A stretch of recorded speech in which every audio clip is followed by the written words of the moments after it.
tuned into Black Hollywood Live, the world's first digital broadcast network devoted entirely to urban entertainment and pop culture. Tune in right now.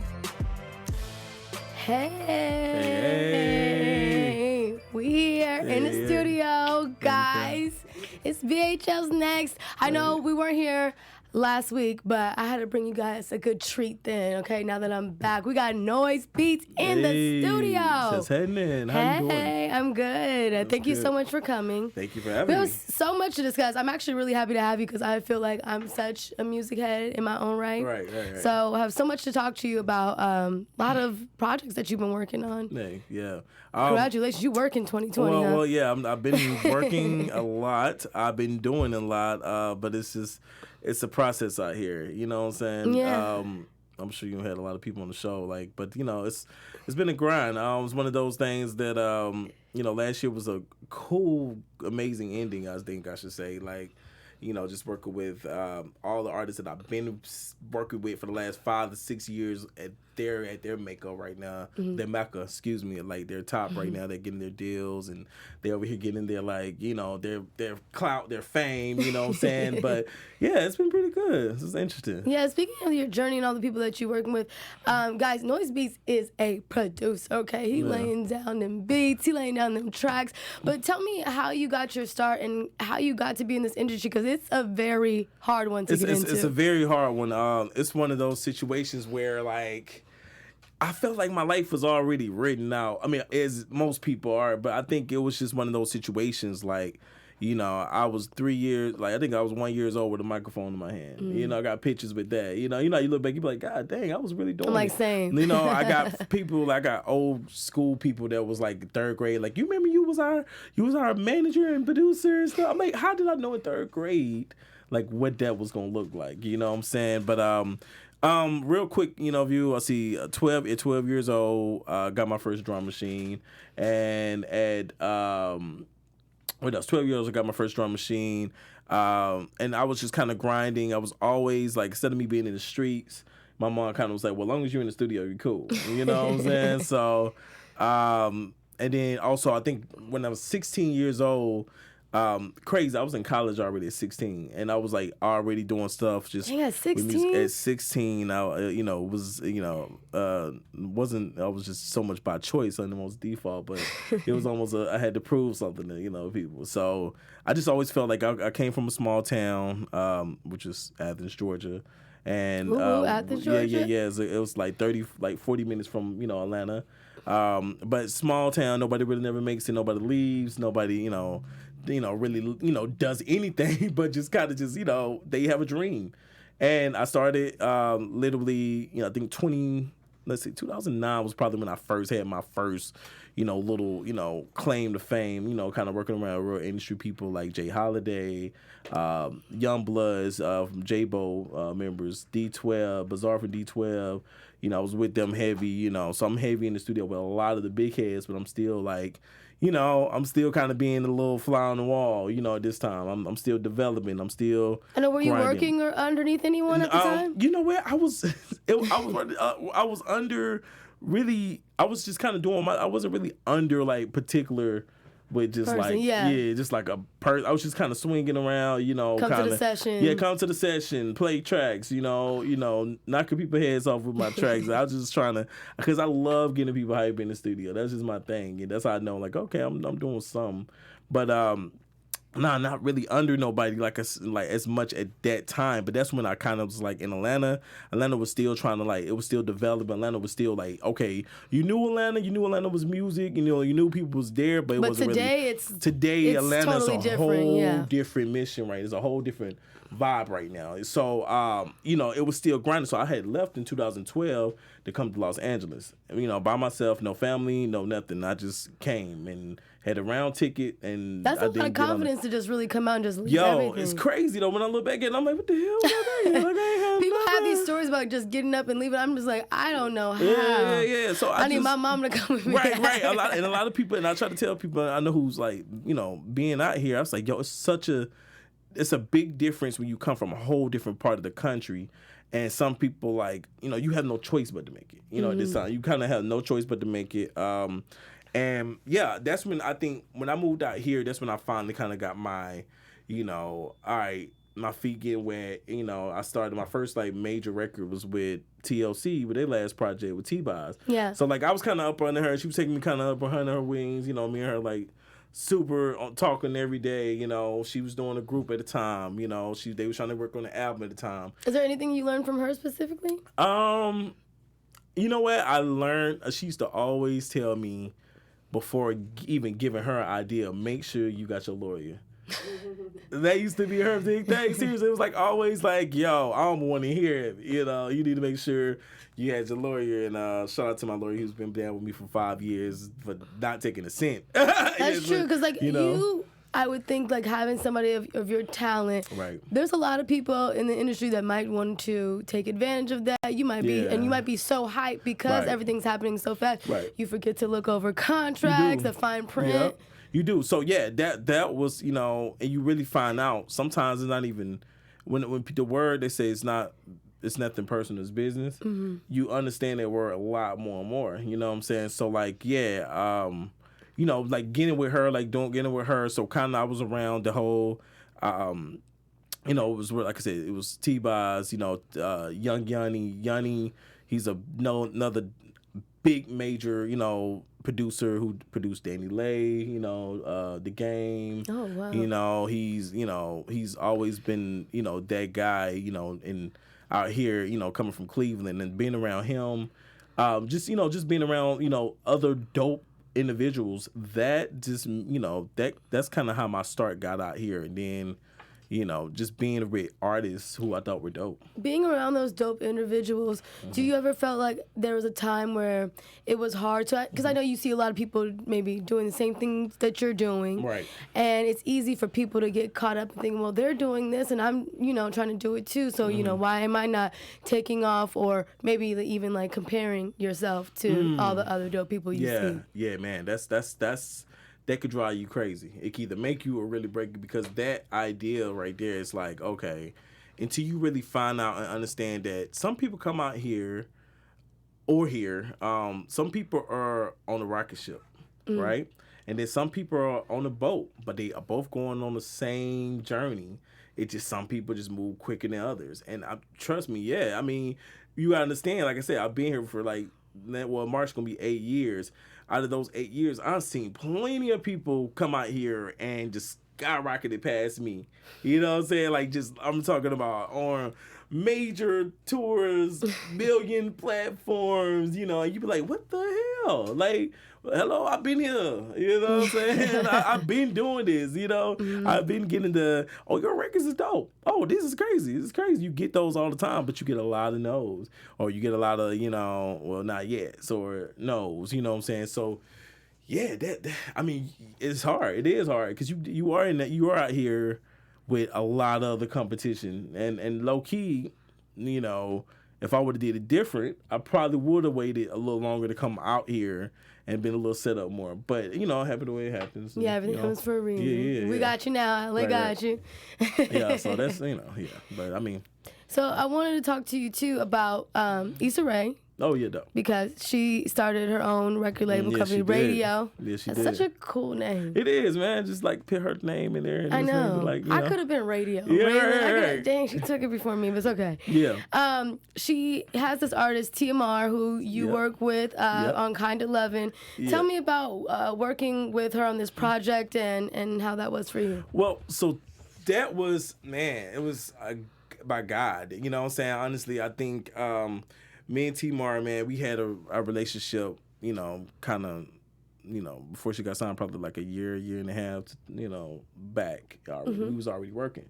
Yeah. And that's why I try to inspire everybody, like, if you're in this music shit, you kind of, I'm sorry. No, go ahead. Yeah, you know what I'm saying? But, you know what I'm saying? If you out here, man, you really got to stick with your team. You got to stick with your people. You got to stick with your artists. And you got to just stick with them, because, man, like... Honestly, that was just, we made that song from scratch, like literally, like, came through, I met her, she had this one song called You Only Got One Job, which is a dope ass single that's, she's kind of been popular off of that one. that drew me to me. And I was like, yo, this song is crazy. Who is this girl? And her manager at the time was like, hey, you know what? Tell her to come through. And we made our first record we actually made was Kind of Love. Wow. It was the first record. And she was like, yo, I know I want this for my album. I know I want this. I know I'm going to do this. And you're like, okay, you sit back, you kind of wait. And you wait, and you wait, and it's just sitting. And you just got these good songs, and you just never know when something's going to happen. And a year later, or probably about a good year and a half later, she ends up randomly getting signed with Atlantic Records and, Raedio, they did joint venture, and they chose to get with the single. But like I said, we knew the song was a single. Mm-hmm. We just didn't know where it was going to go, by who was going to sign. I mean, nobody knew. It was just a dream, if you really want to think about it. It was a dream. We talked about this the other day, like, man, this was all a dream. Like, we just was just sitting here, and now I'm watching her, overseas on tour, and she just put out the remix with D Smoke, that came out yesterday, was it Friday?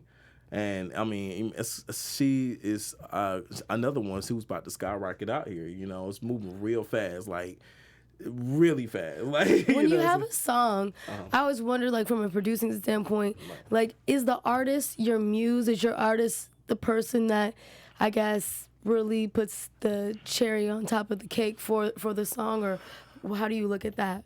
I mean, oh no, it just depends. Like, I mean, the artist is the cherry on the top. I mean, if you're coming from a producer standpoint, the main thing for the producers, we need a dope record, a dope, beat, as you might say, or what anybody say, and you need a dope writer. Yeah. You know what I'm saying? Now you can have a corny beat and have a dope writer, and you could still make this the number one song in the world. Yeah. As you notice what's going on these days, but you do, the artist is the main person on top, but it's the artist also has to feel that record too. Yeah. And how do you know that you want to use your beats for that or give it away? Because I heard, Kanye, when he was a producer, saying that he had certain beats that he didn't want to really put out there. He wanted to keep for himself. So how do you know whether to maybe hold on to a beat or, let it go? You don't, huh? You don't. I mean, you really don't. I mean, I remember I was the same way like Kanye. I was like, I don't really want this person on this record. But that was like kind of my, I'd say in the early days, I was kind of like, yeah. But really, in this world where content is everything and streaming is everything, honestly, it's all about how you how you arrange that agreement, honestly. You know what I'm saying? Because I mean, I'm not gonna lie, like, even that record was sitting for a minute. That record almost got to another major artist who's out right now, and she's booming too, but it could have went there. But and a lot of times artists don't understand too, just because a producer makes this record with you, and if y'all don't, really solidify the situation, or, the paperwork mainly, or even the money of, you paying for it, this song is always going to keep getting shopped until somebody else buys it. Now, what makes it break the situation is either that artist, who sometimes most of these artists are writers, they either can, they're still going to get money and they still going to get paid, but you either going to get paid as a writer, or you're going to be the one as that artist to be on the song, and you're going to blow up off this song and be the artist, what I'm saying? And you just never really knows, what I'm saying? Because, or like a situation could have happened, I could have sold that beat and not got publishing and not got nothing. I just would have sold it for a couple of, thousands, and that's it, which thank God I didn't, you know what I'm saying? Because it could have went that way, you know what I'm saying? So, I mean, it's just, the artists, they kind of are. It's just depending, you just never know, like, where something's gonna go. You just, as long as you make great music and you make great songs, it's gonna go to where it gotta go. You know what I'm saying? And God is really so much in control of that, man, because you just really never know. Like, you would never knew Lizzo would have took off the way she took off, or her songs would have took off. Like, I was on Lizzo probably like 2 to 3 years before she was even blowing. You know what I'm saying? And it's so funny, like, I never would have saw it. I never would have even saw. Even it's so funny. It gives me chills on because I remember that performance, seeing that performance on. I think she did. What is that? Essence. Okay. Lizzo did Essence, and that concert was just crazy. And I was like, yo, she's gonna be dope. And you just, look at her now. It's like it's a whole different level, Yeah. So. Speaking of her fame, I think too, when you look at the history of like producers, there used to be a lot of fame surrounded by the producer who makes the song. Yeah. Now I feel like that's kind of left in a way. Yeah. Like it's kind of a small niche that the producers that are making all these songs. So what do you think about that today? Yo, I mean, we got to bring it back. I mean, you got to bring that back. We got to bring the producers back to the forefront. Like, I mean, if you really think about it, you're right. I haven't really since like Mike Will. Mike Will was the last. I would say for like the last. Yeah, but because to me, like once you hear that tag, you already know what it is. But now, like you hear so many producers with tags, like it don't separate the one who's the real producer. Yeah. From the other people who are just making something real quick to just put out there. Because you got to think about it now, like who you gonna look at for the last 10 years, from 2010 to 2020. Yeah. Who was that producer? Like it wasn't like back when 1990 to 2000 was Timbaland and Swiss and everybody, Brian Michael Cox and all that. You knew all of them, but. It's like, we got to get that back because people are asking those questions. Like, so people be like, so you did the beat or you make beats? I kind of don't like that because I actually produce. Like, I actually do vocals. I actually, put the record together. I actually arrange the record. I engineer the record. I also, have to sell this record as like a car salesman. I think it's like almost like the same as when you're looking at the artists from then to the artists of today. Now anybody can call themselves an artist, and they not necessarily have the skill set or the process to be the artist, but they're just putting out content. Right. Whereas like being a producer, it's so crazy because of technology. Anybody can just hop really on anything and just put out content and then slap themselves like, I'm a producer. Yeah, that's really what it is too. I think that it has too overflooded. It's so much music, it's so many producers, and it's so easy for people to just find people. Back in the day, we didn't have social media, so Timbaland, for you to even just be in a studio at that, like you had some type of connection, like real connection, because nobody could just like buy and afford the equipment. Like a freaking keyboard back then was like $2,500 to $5,000. Yeah, a computer and a mixing board and a microphone. You know what I'm saying? Like it was bananas. So many shortcuts. Yeah. Well, it wasn't a lot of shortcuts then because it was just a lot. It was a lot expensive, stuff that went into it. But now it's so many shortcuts for you. Now it's so many shortcuts. Yeah, absolutely. Yeah, it's a lot of shortcuts. Because you don't even have to buy. You can just buy one thing that does all of the things that you need. And listen, I have an amazing writer. Shout out to Candace Wakefield, who like wrote my first #1 on the Billboard. She writes all her songs in the car. Like she writes every song in a car. And she did a whole album in the car. Like it's just ridiculous, like how easy it is. She'll have her microphone connected straight to the computer. She mix it, and I'm talking about records, mind blowing records. Like mind blowing. In the car. Like she just did Fantasia album. She did half of those songs in the car. That's crazy. You know what I'm saying? Yeah. Like I was talking about quality sound in the records, like, out of here. And man, it's a whole different thing. So and that's what we're trying to do now. I think, the content is gonna help pick the producers back out. We gotta find producers who actually doing dope content or understanding how to pick this, this new music, what we got right now, this new music industry. We gotta put it back together because now we see streaming is the thing. We get it. All right. So streaming is the thing. We get now how the money's broken down. Okay. Now let's get back into making these, people who are really making these records, showing them off, showing them where it goes down because people don't understand where it really goes down. Speaking of streaming, like you were saying, like that gap, like I feel like even the producers that we had back and that time, like we were talking about, the Brian Michael Cox, even like the Rodney Jerkins, It's almost as though like we crossed over into a new state of music, but those producers, maybe the artists came over with us, but the producers really didn't come over and make that leap. Like to me, I feel like we still have Swiss Beats and we still have Pharrell, but a lot of the other guys that we used to listen to a lot, we don't really hear as much in this new era of music either. Yeah, because you know what it is a lot of times is people aren't used to change. You want to stay in the same vibe, or if you're gonna be that, I can't deal with them young folks, that young music and stuff. Okay, yeah, that's cool, but while your money is draining, the new guy, the new young cat who's 20, who can just get a computer and make these amazing records, he's winning. Yeah. So either you're going to catch up and understand how to, like, cohabitate into the same, level, or you gonna sit there and be what they call an old head. You know what I'm saying? The person complaining about nothing. You know what I'm saying? Yeah. So yeah. So where do you see yourself going? Like, you have 2020, we have still a full year left. Yeah, man. What do you want to do? What do you want to accomplish? Man, listen, my thing right now, I just want to keep producing new artists. Like, I love the part of seeing an artist go from nothing to something. I love the part of being able to sit there and write a, artist story out, and for her to, I like bringing things out.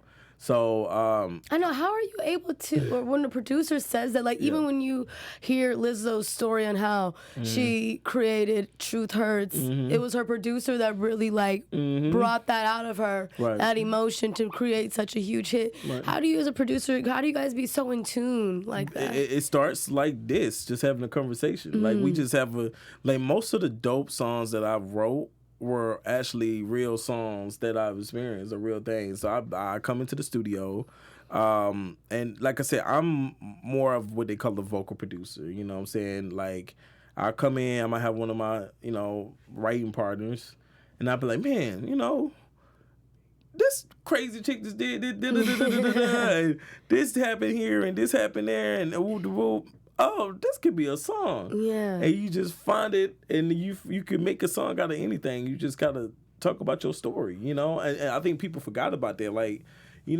our music is our story. Our music is our life. So all we doing is just, making it, for everybody else to hear, and just making it to a 8 to 16 bar.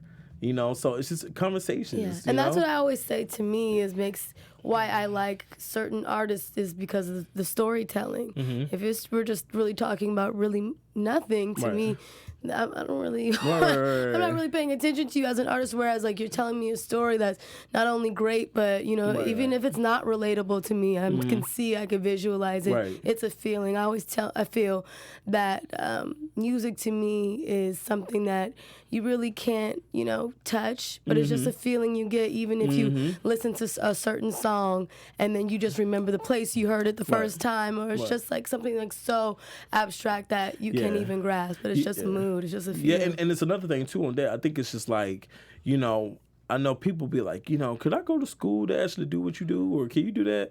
And I want to tell people, like, sure, but I think everybody has a talent. I mean, some people really just can't sing, or some people really just can't make music. You know what I'm saying? But you got to understand what you really gifted in, I should say.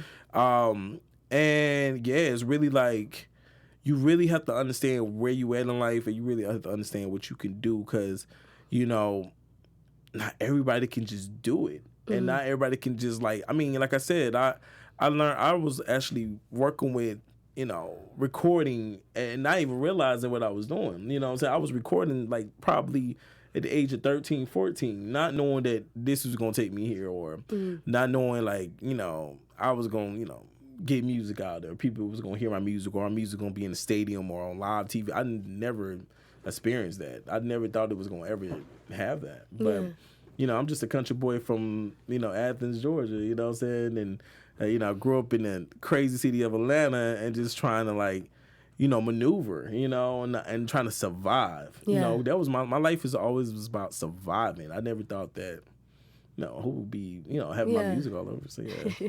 Well, I mean, before I let you go, I forgot to ask you one of my important questions I want to know is that, who were your influences growing up? Because you come from, like I said, the mecca, I feel like, right now, of music. You got Jermaine Dupri, you got, like, a lot of big heavy hitters. So, like, what were your influences growing up? My influence, like I said, the greats, Timbaland, Quincy Jones, Jimmy Jam, and Terry Lewis, like, they were inspiring to, like, my career. Yeah. But, like, yeah, of course, like, Timbaland and Missy, Swiss Beats, the Kanyes, those are, like, just people who were just I had to hear it. Like, you know what I'm saying? My first CD that I ever bought was with I think it might have been a Leo with Timbaland or something. I mean, you know what I'm saying? It was something crazy. So like my mind, you gotta understand. Like, I mean, I'm you know, I'm a late '80s baby, but I was still like, those sounds were like buried into me. So those are a lot of my inspirations. But like, even like in Atlanta, like, let's talk about Lil Jon. You got Polo the Don. You got JD. You know what I'm saying?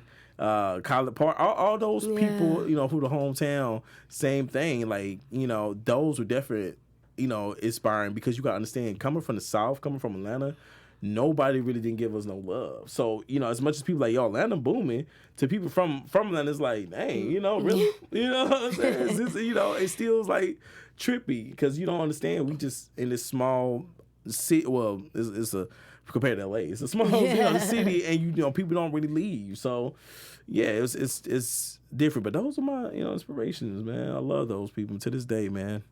That's awesome. Yeah. I know, I love them people too, especially Timbaland. Oh yeah, man. I feel like I'm always blown away about how modern the sound is from when he created it back then. You know, right. Like, and he's still trying. He's still like really pushing. Like, he's still you know, developing. Same thing with him. He's caught up with the same young folk type of sound, so you can do it. You know. Yeah. I feel like, because he was like so ahead of his time musically. Yeah, man. Yeah, you so can play some easy for Timbaland stuff him now. It's like it still go. You know what I'm saying? You play some Missy stuff now, you go still go. Yeah, absolutely. Definitely. Yeah. So what's one thing that you can say? Because like I said, we know that this industry is being heavily saturated with people who are aspiring to be, you know, a musician, an artist, a producer.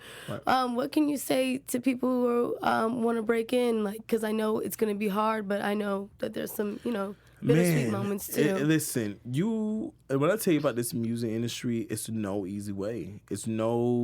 You have to sacrifice. You really do. And I remember... What's one thing you think you sacrificed? Man, comfortability. Like, you know what I'm saying? Like, I came out here, man, like... And that's a big thing. I think people really underestimate comfortability, too. Because you think you can, but when you're in routine, it's very hard to break routine. Listen, I wished I had family out here, you know what I'm saying? Or I had a cousin or a mom or somebody that I could stay with.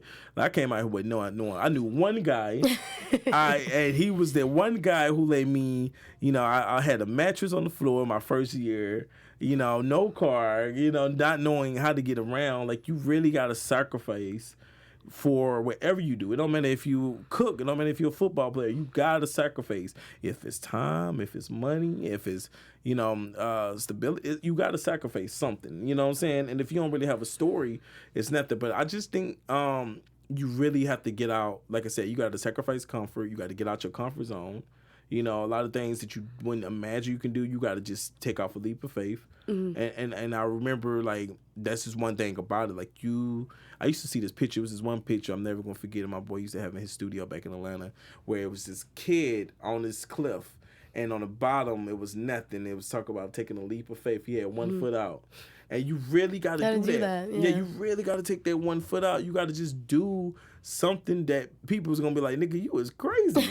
You know what I'm saying? Because I'm telling you, half of my people, they were like, nigga, you was crazy. I can't believe you just out here, you trying to figure it out. Yeah. You know what I'm saying? No plan, You don't. It's not a such thing. I mean, you can have a plan, but you ain't. It's not foolproof ever. Nah, none of it. So, you know, you gotta sacrifice. You gotta sacrifice every comfortability that you might have had in your soul to really just come out and do it. Unless, like I said, you know somebody, or you know somebody that knows somebody. Like, I came in this industry not knowing no major big heads. You know, I was doing stuff, but I ain't had nobody who was like my cousin who work at Interscope or Atlantic, or my cousin work at a radio station. Nah, you got to just, you know, figure it out. And I tell people, you got to pick those that what they say, 5 to 10 years overnight success. You got to pick them 10 years, so 10,000 hours, however you want to call it.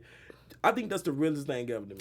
That 10,000 hour rule, that 10,000 hour rule, man, I tell you, I think that's the realest but funniest, weirdest thing in the world, because I can tell you, everybody who I know who started within their 10 years, if they consistently did their thing 10 years, they are in a nice position right now. Yeah. You know what I'm saying? A lot of my friends who started, you know, 8 years ago, now, like I said, some people on the skyrocket, somebody on the rocket ship, but everybody don't move in the same timing. So, yeah, you just got to keep moving. Like, I would have never thought last year, you know what I'm saying, was going to change my life the way it did. It definitely changed my life in a whole different way. So, but like I said, that last year I was waiting and I'm like, God, please, I know, you know, this is going to happen one day. But when is it going to happen? You never know when it's going to happen. You have a small success here, sprinkle success there. But when you finally have it, yeah, like, you know, it happens when it happens. And I still don't feel like it's all the way there. I'm not comfortable yet. You know what I'm saying? Yeah. So when I find, I'm still growing, you know? Yeah. Yeah. So 2020, you're about developing some more artists. Anything else that you're looking forward to? Developing a lot of artists, investing in good investments, you know what I'm saying, that can make you money in the sleep. That's my biggest thing. But yeah, you know, as far as music, like developing artists, you know, doing my own compilation, do my own, you know, album out, because I got so much music and there's so much that just people haven't heard, you know what I'm saying? So I think it's time to definitely express those amazing you know, vocals that I have on these records. And, you know, when it comes, you know, from rappers to everybody, I just want to develop the hottest artists. Because, you know, I mean, you know, if you hear, you know, my thing is, if I can give a, you know, have anybody, I just want to be able to get them to the next level. So doing that, and just, you know, yeah, man, just staying prayed up, man, staying blessed. That's what it is. That's awesome. Yeah. And guys, so when he develops these hot artists and drop these hot beats, Noize, let them know where they can find you on social media so they can keep up with that. Well, you can find me, Noize Beatz, at Noize Beatz on social media, like on IG, Noize Beatz, NOIZE BEATZ, and it's with a Z, everything with a Z. So everybody be like, is it with an S? No, it's Noize Beatz, everything. Like Twitter, the same thing, Noize Beatz, NOIZE BEATZ. And yeah, everything else you could just, you know, find me on any platform. I'm always looking for whoever the hottest thing. I'm always in a live show, whatever. So yeah, you know, Noize Beatz, at Noize Beatz, anywhere you can find me. Yes, please follow him. And also, you could talk to him about Love is Blind, because off air we were talking about how we love the Netflix Love is Blind. As a black man, that might be my new show. You learn so much about yourself, you know. It's a lot going on, okay? We got a little fandom going on over here. Yeah, man. Guys, this has been BHL's Next. I'm your host, Rhelin T. Find me everywhere on Instagram and Twitter at Rhelin T. Make sure to follow all things Black Hollywood Live at BHL Online, and I will see you next Sunday. See y'all. Bye. Bye-bye. On behalf of our BHL staff, we would like to thank you for tuning in to Black Hollywood Live, the world's first digital broadcast network devoted entirely to urban entertainment and pop culture. Check out our Black Hollywood Live YouTube page for even more great programming and amazing content, and be sure to subscribe and like our channel when you do.